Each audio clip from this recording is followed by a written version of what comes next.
কেকা ফেরদৌসী বাংলাদেশের অন্যতম রন্ধনশিল্পী, TV chef এবং রান্নার বইয়ের লেখক। তিনি সুস্বাদু এবং সহজলভ্য রান্নার রেসিপি দিয়ে বাংলাদেশের রান্নাকে ঘরে ঘরে পরিচিত করে তুলেছেন। 1960 সালের 4 আগস্ট তিনি জন্মগ্রহণ করেন। তিনি কথা সাহিত্যিক রাবেয়া খাতুনের কন্যা এবং ফরিদুর রেজা সাগরের ছোট বোন। 1994 সালে তিনি বাংলাদেশের টিভিতে বা বাংলাদেশের টেলিভিশনে মাটিও মানুষে রান্নার উপস্থাপনার মাধ্যমে তার যাত্রা শুরু হয়। তিনি দেশ বিদেশের রান্না, মজার রান্না এবং মনোহর ইফতার বিভিন্ন অনুষ্ঠান উপস্থাপনা করেন। তিনি বাংলাদেশ কুকিং অ্যাসোসিয়েশনের সভাপতি এবং কেকা ফেরদৌসীর রান্নাঘর একটা রান্নার প্রতিষ্ঠান তিনি পরিচালিত করেন। তিনি বিভিন্ন সময়ে ব্রিটিশ কারি অ্যাওয়ার্ডস এবং আরও অন্যান্য অ্যাওয়ার্ডসে বিশেষ সম্মাননায় ভূষিত হন।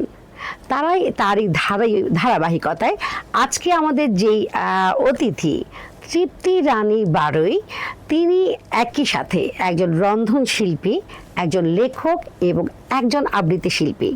তারই জানা অজানা অনেক কথা আমরা জানবো, আমাদের সঙ্গেই থাকতে হবে। শুধু দর্শক, দৈনিক কালের সমাজ এবং 21শে সংবাদের রোজকারের আয়োজন নারী উদ্যোক্তার সফলতার গল্প অনুষ্ঠানে আমি হাজির হয়ে গেছি, রোমানা শিকদার, এবং আমার সঙ্গে আছেন তৃপ্তি রানী বারৈ আপু। আপু, আসসালামু আলাইকুম। ওয়ালাইকুম আসসালাম। কেমন আছেন? ভালো আছি, আপনি কেমন আছেন? জি আলহামদুলিল্লাহ ভালো আছি। আপু, আমি তো আমার মতো করে বললাম, তো আপনি একটু ছোট করে আপনার পরিচয়টা দিবেন, যে আপনি আপনার নাম, আপনি কি করছেন, ওটা একটু বলবেন। আমার নাম তৃপ্তি রানী বারৈ। আমি একজন রন্ধনশিল্পী, পাশাপাশি লেখিকা এবং আবৃত্তি শিল্পী। তো যাই হোক, 2019 সালে আমি ভীম বাংলাদেশ উইনার হই। তার আগে থেকে রান্নার প্রতি আমার বেশ আগ্রহ ছিল, তো নিজ চেষ্টায় এতদূর এগিয়ে আসা। তো উইনার হওয়ার পর থেকে সেই রান্নার যে একটা স্বাদ, সেটা আর আমি জেনে ফেলতে পারিনি। আমার 2 ছেলেদের আগ্রহে টিভিতে আমি বিভিন্ন সময় রান্নার শো করি এবং কলকাতাতে ইন্টারন্যাশনাল কুকিং শো করে এসেছি, দুবার অ্যাওয়ার্ড নিয়ে এসেছি। পাশাপাশি লেখালেখি করি। রান্নার বেশ বই আছে আমার, এবং একক 2টা বইয়ের মধ্যেই আমি সেরা অ্যাওয়ার্ড পেয়েছি বাংলাদেশ থেকে। এবং গল্প, কবিতা, কলাম সবকিছু লিখে যাচ্ছি। এ ধরনের লেখার সংখ্যা আমার অসংখ্য। এবং আমি 13তম আবর্তন কমপ্লিট করেছি বাক শিল্পাঙ্গন থেকে, ঢাকা শিল্পকলা একাডেমির মাধ্যমে। তারপর থেকে আবৃত্তি শিল্পী হিসাবেও পরিচিতিটা লাভ করেছি। চমৎকার চমৎকার। একটা মানুষের এত এত গুণ থাকতে পারে। আমি এই আপুকে না দেখলে আমার মনেই হতো না যে একটা মানুষ একাধারে একজন হচ্ছে রন্ধনশিল্পী, যিনি কিনা হচ্ছে পুরস্কার প্রাপ্ত, মানে শুধুমাত্র দেশের না, দেশের গণ্ডি পেরিয়ে তিনি কিন্তু কলকাতার রান্নার অনুষ্ঠানে যোগদান করে সেখান থেকেও কিন্তু পুরস্কার নিয়ে আমাদের দেশকে রিপ্রেজেন্ট করেছে। এবং তারই সঙ্গে তিনি একজন লেখক, যার অনেকগুলো বই বের হয়েছে, 12-13টি। তার মধ্যে তিনি কিন্তু আমাদের জন্য বেশ কিছু বই নিয়ে এসেছেন। 1 কাপ কফি, ভালো সঙ্গী, চমৎকার একটা বই। নামটাই একটু অদ্ভুত, খুব ভালো লাগছে। আর একটা হেসেলের রাঁধুনি। যেহেতু তিনি রন্ধনশিল্পী, তিনি কিন্তু তার আমি অ্যাওয়ার্ডটা পেয়েছি। আচ্ছা, এই বইটা যেটা হচ্ছে হেসেলের রাঁধুনি, এই বইটার উপরে হচ্ছে আমাদের আপু অ্যাওয়ার্ডটা পেয়েছে। আপু, অনেক অনেক অভিনন্দন। আর আরেকটা বই আছে যেটা আপু রিসেন্ট মনে হয় নাকি? না, এটাই 2টো বইয়ের আগে। আচ্ছা, এই 2টো বইয়ের আগে, সেটা হচ্ছে 40-এর ঊর্ধ্বে নারীর মন। এটা একটু বিতর্কিত, এটা আপু নারীদের জন্য লিখেছেন। সো আমার মনে হয় একটা মানুষ মানে এত গুণ কেমন করে হয়, এরপরও তার গণ্ডি ছাড়িয়ে তিনি কিন্তু একজন আবৃত্তি শিল্পী। সো আজকে আমাদের অনেক ভালো লাগছে যে আপু, এরকম একজন আপুকে আমরা সঙ্গে পেয়েছি। আমরা তার সঙ্গে কথা বলি। আপু, আপনার জন্ম, বেড়ে ওঠা কোথায়? এটা আমি জন্মগতভাবে ঢাকার বাসিন্দা। লেখাপড়া, বেড়ে ওঠা সবকিছু ঢাকার গণ্ডির মধ্যেই আমার হয়েছে। তারপরে 99 সালে 2রা ডিসেম্বর বিবাহ বন্ধনে আবদ্ধ হয়ে আমি চলে গিয়েছি ঢাকার বাইরে, গোপালগঞ্জ, আমার শ্বশুর বাড়ি। আচ্ছা, যাই হোক, তারপরে তো আবার যেহেতু আমার হাজবেন্ড একজন ফার্মাসিস্ট, ওরিয়েন্ট ইনফিউশনের সিনিয়র ভাইস প্রেসিডেন্ট, সেই সুবাদে ঢাকাতেই বসবাস এবং ঢাকাতেই সংসার করে যাচ্ছি। এবং সেই সময় আমার লেখাপড়াটা কমপ্লিট করতে আমি পারিনি। পারিবারিক কারণ হোক বা যে কোনো কারণ হোক, বাধাগ্রস্ত হয়েছি। এবং পরবর্তী পর্যায়ে এর মধ্যে থেকে যেহেতু আমি ডিপ্লোমা ইঞ্জিনিয়ার, ইলেকট্রনিক্স ডিপার্টমেন্ট থেকে, মহিলা টেকনিক্যাল ইনস্টিটিউট থেকে কমপ্লিট করেছি। এতটুকু পর্যন্ত পড়াশোনারত অবস্থায় আমার বিয়েটা হয়ে গেল। আচ্ছা আচ্ছা, তারপরে আমার আর্থিক সমস্যার কারণে আমি ভোকেশনাল ট্রেনিং ইনস্টিটিউটের মধ্যে ট্রেড ইন্সট্রাক্টর হিসাবে ছিলাম সরকারিভাবে। তো বড় ছেলে জন্মের পর সেটা আবার আমার করার সম্ভব হয়ে ওঠেনি, তো ওটা আচ্ছা। তখন ছেড়ে দিলাম। তারপর থেকেই রান্নার প্রতি একটু ঝোঁকটা আমার চলে আসলো, কিন্তু তখন কিন্তু আমি রান্নার রও বুঝিও না বা পারিও না। আচ্ছা তো নানান জনের নানান কথা তো অবশ্যই শুনতে হয়েছে রান্না পারি না বলে। তো ছোট বাচ্চা, একে নিয়ে আমি কিভাবে কি করব সেটা একটা চিন্তার বিষয় ছিল।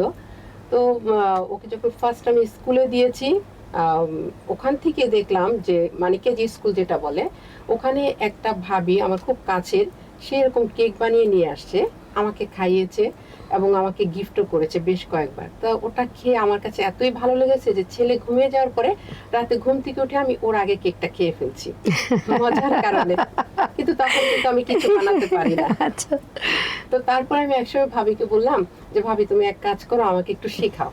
তো আমার বাচ্চা ছিল অসম্ভব দুষ্টু, ওকে নিয়ে আমার শেখা আমার পক্ষে সম্ভব না।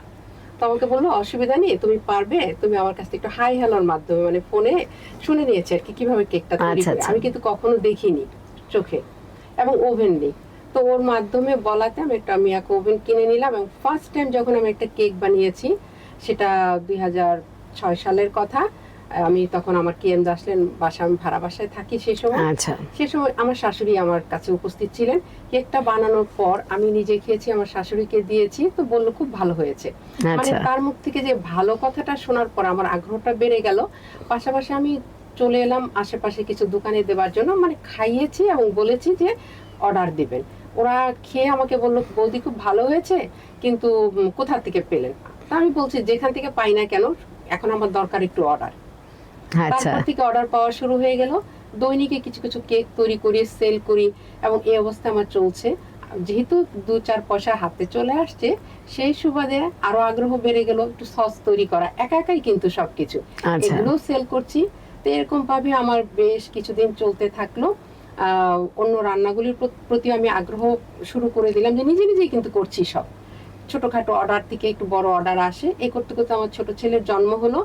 তো তারপরে যখন দেখলাম না ছোট ছেলেও বেশ আমার এই খাবারগুলো পছন্দ করে, ওদের আগ্রহের কারণে বিভিন্ন প্রতিযোগিতাতে আমি যাওয়া শুরু করেছি। আচ্ছা ডানকেট ডেজার্ট জিনিয়াসে অংশগ্রহণ করি, সেখানে আমি সেমিফাইনালে ছিলাম। ডিপ্লোমা আচ্ছা। মিষ্টি লড়াই, সেখানেও সেমিফাইনাল। বাহ তারপরে গিয়ে আমি 2019 সালে ভীম বাংলাদেশ উইনার হই। চমৎকার। একজন মানুষ সে যে কিনা রান্নার রও জানতো না, সে 2006 থেকে কেক বানানো শিখলো, এবং তার ছোট পুত্র হবার পরে সে একদম রান্নার প্রতি একদম মনোনিবেশ করলো, এবং সস থেকে শুরু করে নানান প্রতিযোগিতায় তিনি অংশগ্রহণ করা শুরু করলেন।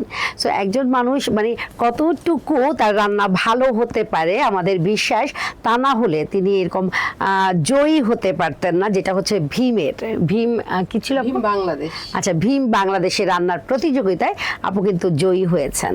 সো এরকম একজন মানুষকে আমার তো তার রান্না মানে মনেই হচ্ছে, আমার ভেবে আমার জিভে জল চলে আসছে। আপু একটু জানতে চাই, সেটা হচ্ছে যে আপনি কি ছোটবেলা থেকেই ভেবেছিলেন যে আমি বড় হয়ে আমার নিজস্ব একটা নামে সবাই আমাকে চিনবে, এরকম কি কোনো ব্যাপার ছিল? না, ঠিক এরকম ব্যাপার ছিল না, তবে লেখার আগ্রহটা ছোটবেলার থেকে আমার মধ্যে ছিল।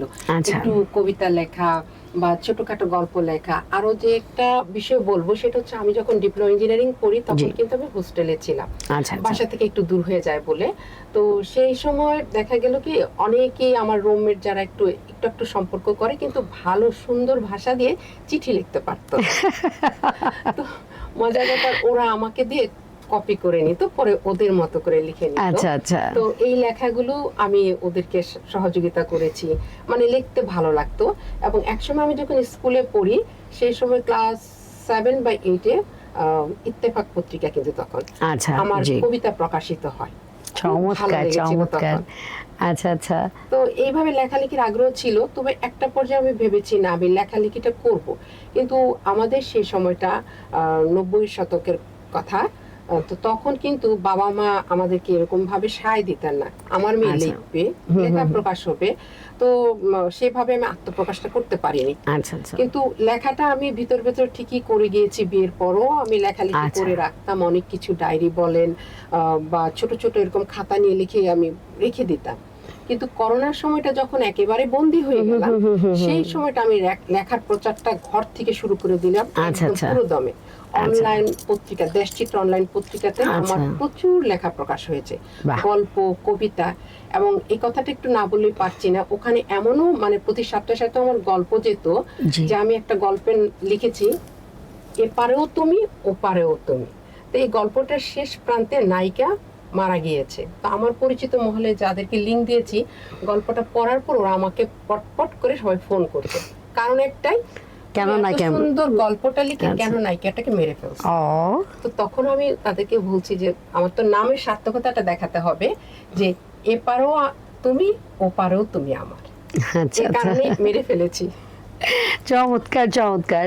একজন লেখিকা আসলে তার হাতে অনেক কিছুই থাকে। আমরা যারা পাঠক আছি আমাদের অনেক কিছু মনে হয়। আমাদের তো আমার একবার মনে আছে যে আমি হচ্ছে হুমায়ুন আহমেদের একটা লেখা পড়বার পর আমি অনেক কেঁদেছিলাম এবং মনে হচ্ছিল যে কেন এরকম করলো, শেষটা কেন আমার মতো হলো না। সো আমরা আসলে যারা পাঠক তারা আমরা অনেক কিছু ভাবি। আপু যথার্থই ফোন পেয়েছেন, কারণ একটা হৃদয় ছোঁয়া একটা গল্প আসলে যখন মানুষ পাঠক পড়ে তারা নিজেদের কল্পনা করে আসলে। তো তখন যে কোনো পড়তে পড়তে কিন্তু পড়ার ভিতরে যখন ঢুকে যায় তখন কিন্তু আর হুঁশ থাকে না, রাইট, তখন মনে হয় না ওই জায়গাটা এরকমই হবে। যখন দেখা যায় না আমার মতো হয়নি অন্যরকম, তখন কিন্তু আসলে ভালো। হ্যাঁ, তো এই কারণেই হয়তো আপু অনেক ফোন পেয়েছেন। তার মানে হচ্ছে লেখাটা যথেষ্ট পরিমাণ মানুষের হৃদয় ছুঁয়ে গেছে। আপু একটু আমি জানতে চাই, সেটা হচ্ছে যে আপনি আমরা তো জানলাম যে আপনার এক মানে স্কুলের গার্ডিয়ান আপনাকে কেক বানানো শিখিয়েছে, কিন্তু আপনি কি পরবর্তীতে কোনো কোর্স করেছেন এই রান্না বিষয়ক? না, সেভাবে আসলে কোর্স করার সুযোগ হয়নি।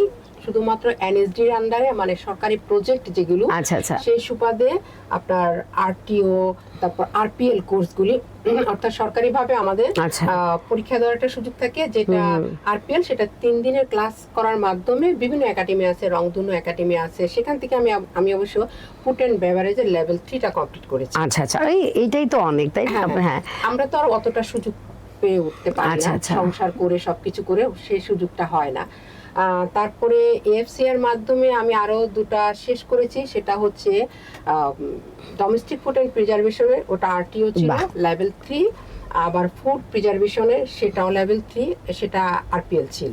তো এখন আবার বেকিং লেভেল 3টা দিব, সেটা প্রায় ক্লাস আমাদের শেষ হয়ে গিয়েছে, সামনে এক্সাম। বাহ, তাহলে তো আপনার অনেক কোর্স হয়েই গেছে, প্রশিক্ষণ তো হয়ে গেছে, কারণ আপনি ফুড অ্যান্ড প্রিজার্ভেশন এগুলো শিখেছেন, ফুড অ্যান্ড বেভারেজের উপরে শিখেছেন, সো আপনার তো অলমোস্ট হয়ে গেছে। তবে আরো মানুষ হয়তো আরো শেখার উপরে থাকে, কারণ সবাই চায় আসলে সবাই স্কিলটা ডেভেলপমেন্ট করতে। আচ্ছা আপু, এবার একটু জানতে চাই যে একজন নতুন উদ্যোক্তার জন্য আপনি আসলে প্রশিক্ষণকে কতখানি জরুরি মনে করেন? সেটা তো অবশ্যই জরুরি, এটার জন্য মাস্ট বি ওয়ার্কশপ করাটা। আচ্ছা, এটা ছাড়া মানে সামনের দিকে এগিয়ে যাওয়া যাবেই না। সেটা হয় রান্নার ক্ষেত্রে হোক বা যে কোনো সাবজেক্টে তার ভালো লাগুক না কেন, সেটা জরুরি। আর রান্নার ক্ষেত্রেও বা অন্যান্য ক্ষেত্রেও বলবো, একটু প্রতিযোগিতার যদি স্কোপ থাকে তাহলে প্রতিযোগিতায় যাওয়াটা অবশ্যই বেটার।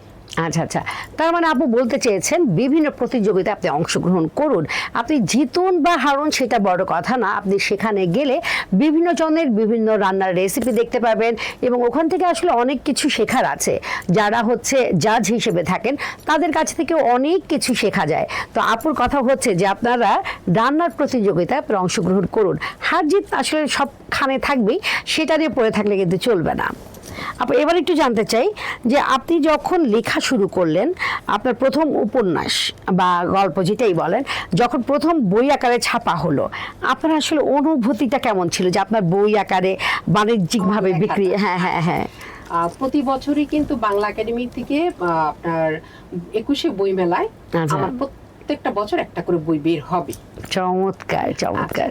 তো এটা যখন প্রথম আমি 2019 সালে উইনার হলাম, আমার হাজবেন্ড আমাকে উৎসাহ দিয়ে বলছে যে যেহেতু তুমি রান্নার দিকে অনেক দূর এগিয়ে যাচ্ছ, তাহলে তোমার বেশ কিছু রেসিপি দিয়ে একটা বই বের কর। বাহ। তো সেই বইটাই প্রথম বের হয় রাতে রাঁধুনি। আচ্ছা। এবং 2020 সালে 21শে বই মেলাতে বের হয়, করোনার আগে। আচ্ছা। তারপরেই কিন্তু করোনা শুরু হয়ে গেছে। আচ্ছা, তারপরে সেই বইটার জন্যই আমি 2023 সালে অ্যাওয়ার্ড পাই।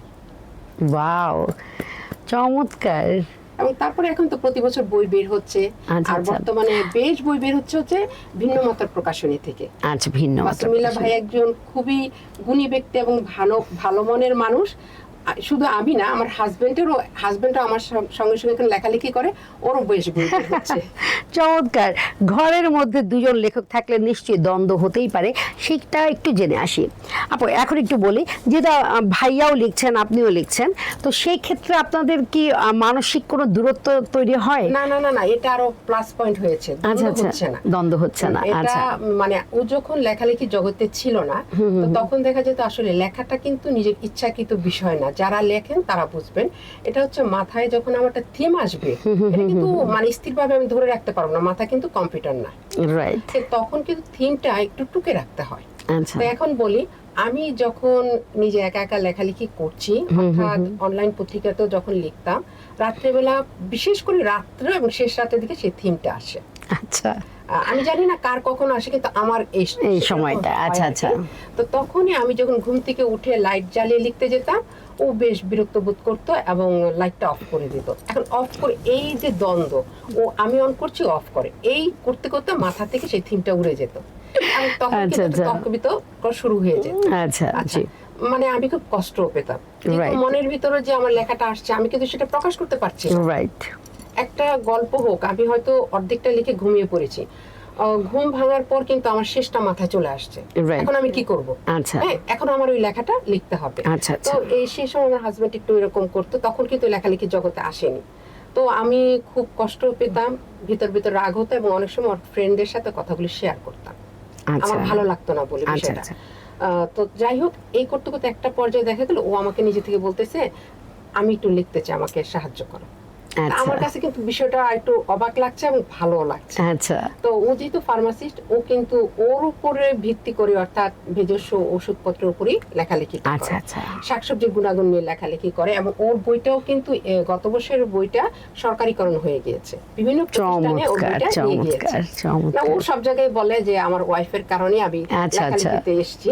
বাহ। তো এখন যে সুবিধাটা হয়েছে যে আমি যখন লিখি তখন ও বুঝতে পারে যে আমি লিখছি, ও আমাকে বিরক্ত করে না, এক গ্লাস পানি লাগলে পর্যন্ত ও আমাকে দিয়ে যায়। আচ্ছা আচ্ছা, আগে কিন্তু চমৎকার। বেশ বিরক্ত করতো। আচ্ছা, আগে আচ্ছা। যখন আমি লিখছি, এই পানি দিয়ে যাচ্ছে না কেন, এটা কি এমন লেখা, পরে লিখলেও চলবে। এখন যেহেতু নিজে বুঝতে পারছে, এখন আর সমস্যা হয় না। আচ্ছা আচ্ছা, খুবই ভালো লাগলো যে অনেকটা হচ্ছে টম এন্ড জেরির মতো আগে অবস্থা ছিল, কিন্তু যখন ভাইয়াকে আপু হচ্ছে ট্র্যাকে নিয়ে আসলো, যে লেখা শুরু করলো, তখন কিন্তু ভাইয়া আর আপু একদম চমৎকার একটা বন্ধুত্বপূর্ণ সম্পর্ক হয়ে গেল। এখন কিন্তু দুজন দুজনকে খুব বোঝে এবং আমার মনে হয় মানসিকভাবেও তারা একে অপরের উপর খুব নির্ভরশীল হয়ে পড়ছেন। আপু এবার একটু জানতে চাই যে আপনাদের হচ্ছে প্রতিবন্ধকতা আসলে আমাদের সব মানুষের থাকে, হ্যাঁ, তো আপনার লাইফে মানে প্রতিবন্ধকতা আসলে কি ছিল এবং সেটাকে কিভাবে ওভারকাম করেছেন? এটা যদি বলি, সেটা তো বলবো, প্রথম প্রতিবন্ধকতাই ছিল লেখাপড়াটা পুরোটা কমপ্লিট করে বিয়ে করতে পারিনি, আচ্ছা। আর্লি আমার ক্ষেত্রে হয়ে গিয়েছে। আর আমার হাজবেন্ড বর্তমানে যেখানে জব করছেন, সে আমার বিয়ের আগে থেকে এখানেই জব করতেন, আচ্ছা আচ্ছা, স্থিরভাবে এত বছর যাবত একই জায়গাতে আছেন। হুম, হুম, আচ্ছা, তো তারপর বিয়ে হওয়ার পরে দেখলাম যে মানে অনেক কিছু প্রেশার, পারিবারিক একটা প্রেশার, একজনের উপরে ফ্যামিলির অনেক দায়িত্ব, এটা আসলে বাঙালি নারীরা অনেকে উপভোগ করে। তো আমার উপরে যখন সেটা চলে আসলো, তখনই বাধ্য হয়ে লেখাপড়াটা বন্ধ করে আমি চাকরির জগতে চলে গেলাম। আচ্ছা আচ্ছা, ফার্স্ট বেবি জন্মের পরে তখন আর চাকরিটা করে উঠতে পারছি না। হুম হুম, টাকা পয়সার তো অবশ্যই বলবো যে ফিনান্সিয়াল যে সংকুলন, সেটা তো রয়েই গেল। তখন থেকে আমি এটা চিন্তা করছি যে আমাকে এখন চাকরি যেহেতু আমি করতে পারছি না, একটা কিছু করা দরকার। আচ্ছা, কি করব, বাচ্চাটা ছোট, হুম হুম, কারো কাছে রাখাও যাচ্ছে না। যাই হোক, আস্তে আস্তে চিন্তা ভাবনার মধ্যে থাকতে থাকতে একটা পর্যায়ে যখন মনে হলো যে ও খুব ছোট, তখন ওকে আমি স্কুলে দিয়ে দিলাম, অর্থাৎ 3+ এর আগেই। জি, অসুবিধা নেই, দিলাম। ওর থেকেই যখন আমি রান্নার প্রতি একটু আগ্রহ হয়ে গেল আমার, এবং আমার বাচ্চা খাচ্ছে, এবং যে কেউ কেক বলেন যাই হোক, যখনই খাচ্ছে বলে না ভালো হয়েছে, এটুকুই আমার জন্য প্লাস পয়েন্ট, আচ্ছা হয়ে গেছে। তো এটা দিয়ে যখন আমি যাত্রা শুরু করেছি, আস্তে আস্তে আস্তে আস্তে এগিয়ে যাচ্ছি। তারপর যখন দেখলাম যে না, লেখাটাকে নিয়েও আমি পারছি, আচ্ছা। আমার যখন কটা বই সেল হয় বা যারা বই পড়েন, পড়ে যখন আমাকে ফোন করেন, এই লেখাটা চমৎকার, এটাই বিশাল পাওয়া। আচ্ছা বা একটা কবিতা আবৃত্তি করে, যখন টাকা পয়সাটা এখানে বিরাট ফ্যাক্টর না, আচ্ছা, যখন বলে যে না তোমার ওই লেখাটার সাথে এই কবিতা আবৃত্তিটা না ভালো গিয়েছে, বাহ, তারপরে আমার আর কোনো চাহিদা নেই। আমার মনে হয় আমি অনেক কিছু পেয়ে গিয়েছি। আচ্ছা আচ্ছা, খুব ভালো কথা বলেছেন আপু। আসলে আপুর চাহিদা আপু মনেই হচ্ছে অনেক কম। আজকে একটা মজার কথা বলেছেন আপু আসবার পরে, সেটা আপু হয়তো ভুলে গেছেন, আমি না বলে পারছি না। আপুর গলার যে মালাটা দেখছেন, আপু কিন্তু সেই মালাটা আজকে তৈরি করে এখানে আসবার আগে তৈরি করেছেন এবং সেটা পরে এসেছেন। আমি একটু দেখাই, আপু একটু কষ্ট করে সামনে আসেন, একটু দেখাই। এই মালাটা একজন মানুষের গুণ, মানে গুণেরও তো একটা সীমা থাকা উচিত, যে একজন মানুষের কত গুণ থাকে বলেন তো। এই মানুষটা সে এই মালাটাও তৈরি করে এসেছেন। এটা আমার কাছে অনেক অভিনব একটা বিষয় লেগেছে, এবং কতখানি গুণবতী একজন নারী হলে সে এত দিক মেনটেন করছেন। সো আপনারা যারা হচ্ছে চিন্তা করছেন যে সময় পান না, যারা ঘুম থেকে দেরি করে ওঠেন, তাদের জন্য আসলে দিনটা খুব দ্রুত চলে যায়, তারাই হয়তো বলে যে সময় পাই না। কিন্তু আমার মনে হয় যে এই আপু একদম ভোরবেলা ওঠার পর থেকে তার কাজ যেভাবে করেন, কারণ তিনি একাধারে রন্ধনশিল্পী, তিনি কিন্তু প্রশিক্ষকও, তিনি কিন্তু ওয়ার্কশপ করান তার বাড়িতে। সো এই সময়টাও কিন্তু তাকে বের করতে হয়।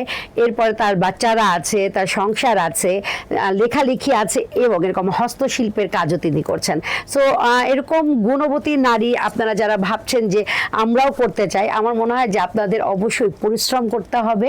পরিশ্রমের উপরে আসলে কিছু নেই, পরিশ্রম দিয়েই আপনি যে কোনো সফলতা আনতে পারবেন।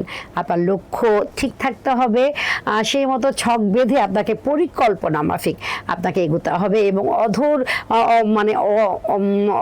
অধৈর্য হলে চলবে না। অনেক বেশি ধৈর্যশীল হতে হবে, অনেক বেশি পরিশ্রমী হতে হবে। তাহলেই কিন্তু আপনারা আজকে আপুর মতো, তৃপ্তি রানী বারুই আপুর মতো একজন সফল নারী হিসেবে আপনারা পরিচিতি পেতে পারেন। আপু আমি আমাদের একদম লাস্টের দিকে আপনি একটা কবিতা আপনার স্বরচিত এবং আপনার স্বকণ্ঠে আমরা একটা কবিতা শুনতে চাই।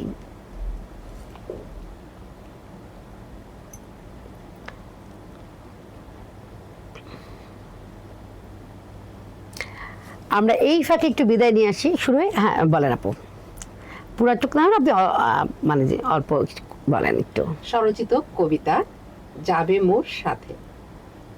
তুমি যাবে মোর সাথে, সেই দূর নীল আকাশের নিচে, দূরের মাঠের সাথে মিশে আছে, যাবে মোর সাথে। দেখব দুজনে মিলে নদীর কিনারা ঘেঁষে, পাল তোলা নৌকা বাসে, যাবে মোর সাথে। আমি যাব তোমার পাশে পাশে, নীল পাড়ের শাড়ি পরে, হাঁটবো দুজনে একসাথে, যাবে মোর সাথে। বাহ, ঘাসের কিনারা ঘেঁষে বসবো দুজনে একসাথে, বলবো কথা হেসে হেসে, চোখ দিয়ে তাকিয়ে বুঝবো আমার মাঝে তোমারই ছবি আছে, যাবে মোর সাথে। চমৎকার লিখেছেন। আমরা বুঝতেই পারছি আপু কতটা পরিশ্রমী নারী। আপু এবার হচ্ছে আমরা একটু ঝটপট উত্তর দেন। সেটা হচ্ছে দু একটা কোশ্চেন। সেটা হচ্ছে অনেক সময় আমরা কেক বানানোর সময় কেকটা ভিতরে হচ্ছে একটু ড্রাই থাকে, আমরা আসলে ড্রাই কেক আসলে পছন্দ করি, একটু রসালো একটু নরম সফট কেক পছন্দ করি। সো ওই ড্রাইনেসটা কাটাবার জন্য কি করা যেতে পারে? প্রথমে বলবো মেজারমেন্টটা ঠিক রাখতে হবে। জি, আমরা যখন ডিমটা নিই, ডিমেরও কিন্তু একটা মাপ আছে। একটা ডিমকে সাধারণত আমরা 50 গ্রাম ধরি। আচ্ছা, আমরা 50 গ্রাম যদি ডিম নিই, সেটার মেজারমেন্ট আছে আমরা কতটুকু ময়দা ব্যবহার করব, কতটুকু দুধ ব্যবহার করব। সেই মেজারমেন্টটা যদি ঠিক থাকে তাহলে কখনোই ড্রাইটা আসবে না। আচ্ছা, আর তার আগে বলবো ওভেনটাকে অবশ্যই প্রিহিট করে নিতে হবে। আচ্ছা, যে টাইমটা আমি দিব তার আগে তার থেকে অন্ততপক্ষে 5 মিনিট মাইনাস করে আমি প্রিহিটটা দিয়ে নিব, তাহলে আমার কেকটা ভালো হবে। আচ্ছা, আচ্ছা। আর তারপরও কোনো কারণবশত যদি আমার একটু এদিক সেদিক হয়ে বা কারেন্টে আপ ডাউন থাকতে পারে, একটু ড্রাই হয়েই যায়, সেক্ষেত্রে একদম শর্ট সাজেশন হচ্ছে যে আমরা শিরা দিয়ে দেব। বাহ, চমৎকার। খুব ঝটপট কিন্তু আপনার উত্তর পেয়ে গেলেন যে আপনারা শিরা দিয়ে দিতে পারেন। আপু এবার একটু বলবেন যে আমি হচ্ছে ওভেন যার নাই, সে আসলে কিভাবে কেক বানাতে পারে? একান্তভাবে যার ওভেন নেই তারা তো অবশ্যই গ্যাস ওভেন মানে চুলাতে করতে পারেন, কোনো সমস্যা নেই। সেখানে আপনি ফ্রাই প্যান যদি দেন, সেই ফ্রাই প্যানটাকে আগে গরম করে নেবেন। গরম করে নিয়ে যে পাত্রে আপনি দিচ্ছেন সেটার আগে আপনাকে ওই যে একটা স্টিলের কিছু বসিয়ে নিতে হবে, ঢাকনা দিয়ে ঢেকে দিয়ে ওই যে কাচের ঢাকনার ফুটোটা বন্ধ করে দিতে হবে। আচ্ছা, আচ্ছা। এক্ষেত্রে টাইমটা ঠিক সেভাবে বলা যায় না কতক্ষণ সময় কিভাবে লাগবে একটু দেখে নিতে হবে। প্রথমে একটু বাড়িয়ে দিয়ে তারপর কিন্তু চুলাটা সঙ্গে সঙ্গে কমিয়ে দিতে হবে। আচ্ছা আচ্ছা, একটু পরে পরে দেখে নিতে হবে কেকটা ঠিক মতো ফুলে উঠলো কিনা, এবং লাস্ট পর্যায়ে কাঠি দিয়ে টেস্ট করে নিতে হবে। চমৎকার, জেনে নিলেন যে যাদের গ্যাস ওভেন নেই তারা কিন্তু আপনারা না, গ্যাসের oven নেই, চুলাতে, gas সরি ওভেন নেই, তারা কিন্তু ইলেকট্রিক ওভেন যাদের নেই তারা কিন্তু চুলায়, মানে রান্নার যে চুলা আমাদের সেই চুলাতেই কিন্তু কেক বানাতে পারেন। আপু, সর্বশেষ প্রশ্ন, সেটা হচ্ছে বর্তমানে তৃপ্তি রানী বারোই যে অবস্থানে আছেন, আগামী 5 বছর পর আপনার নিজেকে কোন অবস্থানে দেখতে চান? আসলে 5 বছর পর যদি না থাকে সেটা তো একটা পরের কথা, সেটা বলতে পারি না। আর যদি থাকি তাহলে আমার রান্নাটা নিয়ে আমি এগিয়ে যেতে চাই। যেহেতু আমার বাসায় একটা ওয়ার্কশপ করি, এটাকে আমি একটু বড় পর্যায়ে নিতে চাই। এবং এটার আচ্ছা। পিছনে আরেকটু কথা বলি, যেহেতু আমার বড় ছেলে বর্তমানে লন্ডনে অবস্থান করছে, গ্রাজুয়েশন করার জন্য গিয়েছেন, আর ছোট ছেলে এবার এসএসসি দিয়েছে। এই পরিপ্রেক্ষিতে ছোটটাও যখন তার পড়াশোনাটা নিয়ে আর একটু এগিয়ে যাবে এবং ওকেও ইচ্ছা বাহিরে পাঠিয়ে দেবার, তো তখন আমি একটু সময়টা আরো বেশি পাবো। তখন আমি এটাকে নিয়ে এগিয়ে নিয়ে যেতে চাই, রান্নার একটা প্রশিক্ষণ কেন্দ্র হিসাবে আমি চালিয়ে যেতে চাই। চমৎকার, একজন মানুষের আসলে ইচ্ছা আসলে আমাদের আকাশচুম্বী অনেকের থাকে।